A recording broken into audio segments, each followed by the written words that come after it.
I've been so excited about this episode because what we're talking about today is something that can genuinely shift how you experience your life and your nervous system day to day.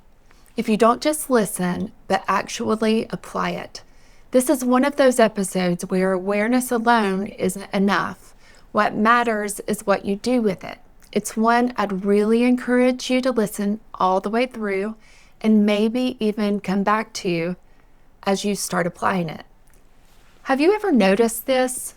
You use a nervous system tool, maybe a breathing practice or a grounding exercise, and if it works, you feel better for a little while, but then something else happens and you feel dysregulated all over again, so you use another tool and maybe another, and eventually it can start to feel like you're constantly managing your nervous system just to get through the day.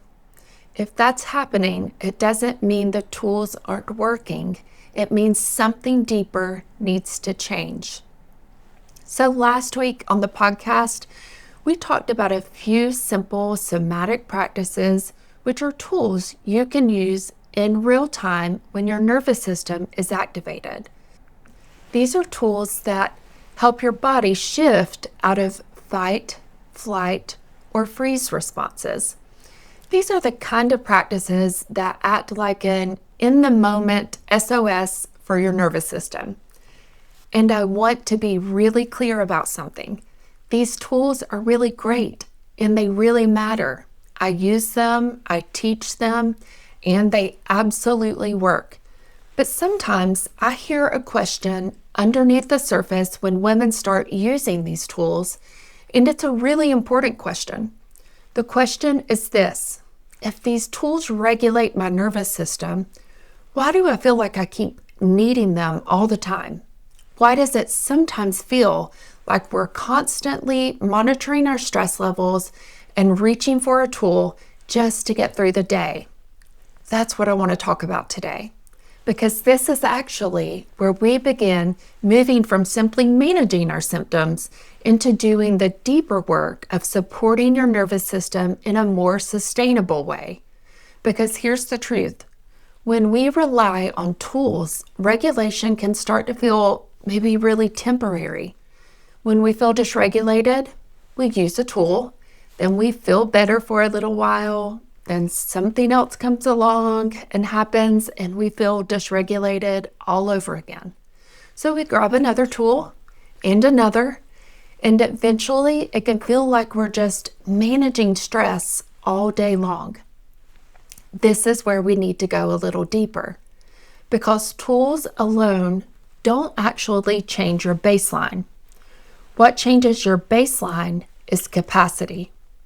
And this is a distinction most people are never taught. This is also a big part of the work I do with my clients. We don't just focus on regulating the nervous system in the moment. We focus on expanding your capacity so your body doesn't reach the level of activation as quickly in the first place. So if you've been using nervous system tools regularly, maybe something you've learned here or somewhere else, and you've found something that helps, first of all, that's wonderful. And if you feel like you're somewhat reliant on those tools, that doesn't mean you're doing anything wrong. It simply means your nervous system has been carrying a chronic, sustained load for a long time. That can be stress, it can be pressures from work or other places, it can be trauma, either from something recent or long ago. It can be emotional demands, hormonal shifts, autoimmune activation. And when your system has been carrying the stress for years, it makes sense that it needs frequent support. Ask me how I know. But regulating in the moment is not the same as expanding your capacity and changing your baseline. Regulation is that SOS, return to safety moment. It's the moment when you say, my system is activated, help me come back. Capacity is different. Capacity determines how much stress your system can handle before it becomes dysregulated in the first place. And that matters because stress is never going to completely go away. There will always be responsibilities. There will always be demands. Even the things we love can create some stress. So the goal is not eliminating stress. The goal is growing a nervous system that can hold more without being so overwhelmed by it. In nervous system science, we talk about this using a term, window of tolerance. Your window of tolerance represents the range of stress, emotion, stimulation, and demand that your nervous system can tolerate while still staying regulated. When your window of tolerance is wide, life can throw a lot at you and you stay steady. You stay present. You keep access to your thinking brain or your prefrontal cortex and your ability to respond intentionally. That means you recover more quickly after stress. Your reactions feel proportional and life feels more manageable even when it's full. But when your window of tolerance shrinks, even small stressors start to feel overwhelming. You feel irritable, you shut down more easily, you feel flooded more quickly. And in those states, nervous system tools start to feel absolutely necessary just to get through the day. And this is where so many women get stuck.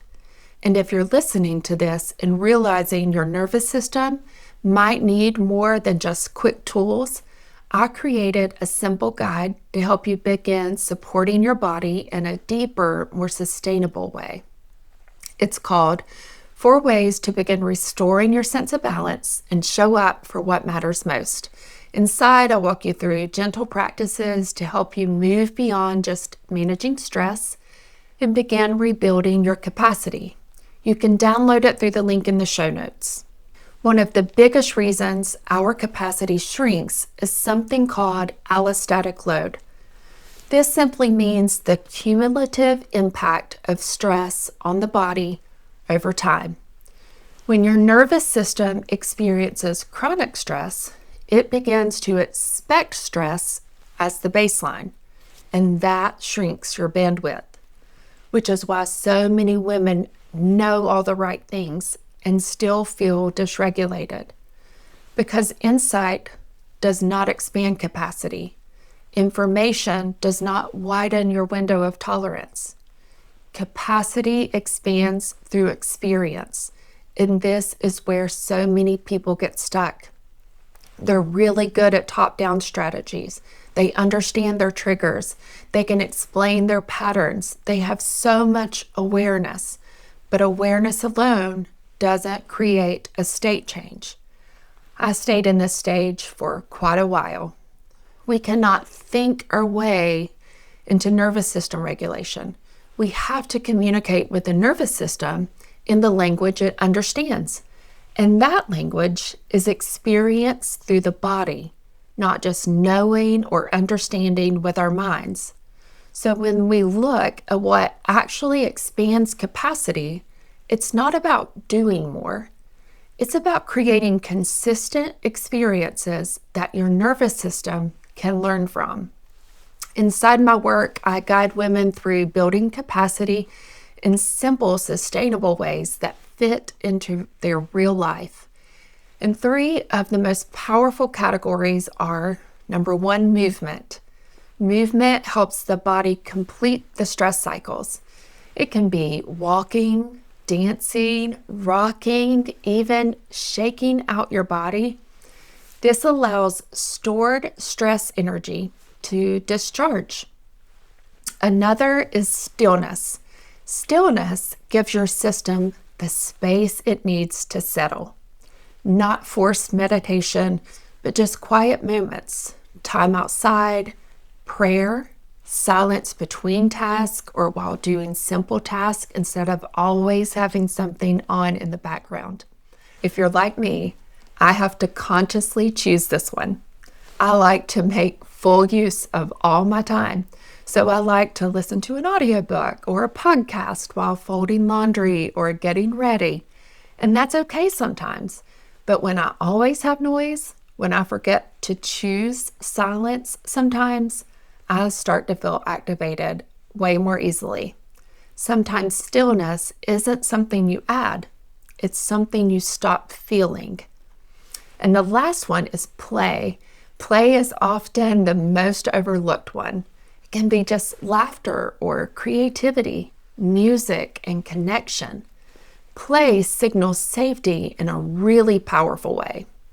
And over time, these experiences begin to widen your window of tolerance. When your capacity grows, something really interesting happens. You don't need your tools as often, not because they stopped working, but because your nervous system doesn't reach activation as quickly. And when stress does happen, your body recovers faster. This is the shift from just managing your nervous system to actually living in a more regulated body. And something else really cool begins to change. It's not just that you feel less overwhelmed. You start to feel more present in your life, not just physically there, but actually being there. You can enjoy those moments without your mind racing in the background. You can be with your family, your work, your life without feeling like you're already bracing for the next thing. Because when your nervous system has more capacity, it's not just able to handle stress better, it's also able to receive more of the good. If this episode helped you understand the difference between quick regulation tools and long-term capacity, I want to invite you to download the guide that I mentioned earlier. It's a simple place to begin supporting your nervous system in a deeper, more sustainable way. You'll find the link in the show notes. Thank you so much for being here again today and for continuing to explore this work with me. Your nervous system is not broken. It may simply just need more support, a little more space, and more experiences of safety. And this is the work, moving from simply managing stress to building a body that feels more steady, more supported, and resilient. And that is something that can absolutely be rebuilt. Let's rise together.